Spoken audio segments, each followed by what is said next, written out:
இதுதான் பந்துக்கின மூட்டு. தொடையெலும்பு இது வந்து ஃபீமர்னு சொல்லுவோம். இந்த ஃபீமர்ன்ற எலும்போட டாப் எண்டு பார்த்தீங்கன்னா அதுதான் பந்து. இப்போ பார்க்கலாம், இதுதான் பந்து. சரிங்களா? இந்த இடுப்பு எலும்பு இலியம்னு சொல்லுவோம். அந்த இடுப்பு எலும்போட இந்த பகுதிக்கு பேர் அசிட்டாபுலம். இது கிண்ணம். இதுதான் பந்து கிண்ண மூட்டு.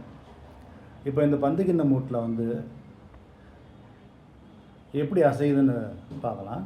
இப்போ ஒருத்தர் காலை இப்படி உயர தூக்கணும், காலை நீட்டணும் அப்படின்னா இந்த பந்து வந்து பின்னோக்கி உருளணும். கவனிங்க, அந்த பந்து உருளுது பாருங்கள்.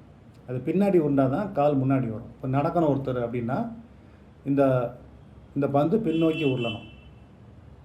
அதே மாதிரி ஒருத்தர் வந்து சமணங்கால் போடணும் அப்படின்னா இந்த இந்த பந்து கிண்ண மூட்டு வந்து உருளணும். பட் சைடு வாக்கில் உருண்டு இப்படி வெளியே திரும்பணும்.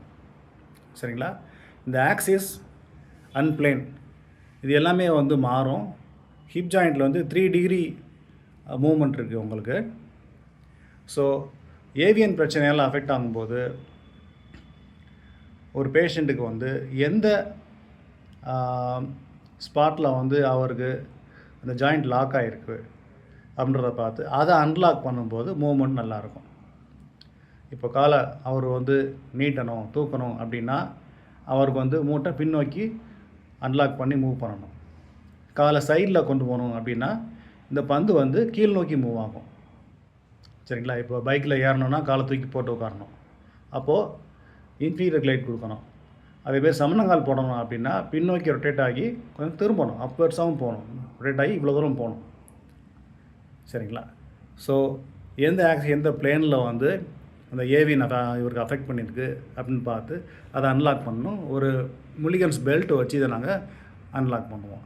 அதை அன்லாக் பண்ணும்போது மூட்டு ஃப்ரீ ஆகிடும். பேஷண்ட்டுக்கும் நிரந்தரமான ஒரு தீர்வு கிடைக்கும். இதுதான் வந்து chiropractic treatment for avian hip.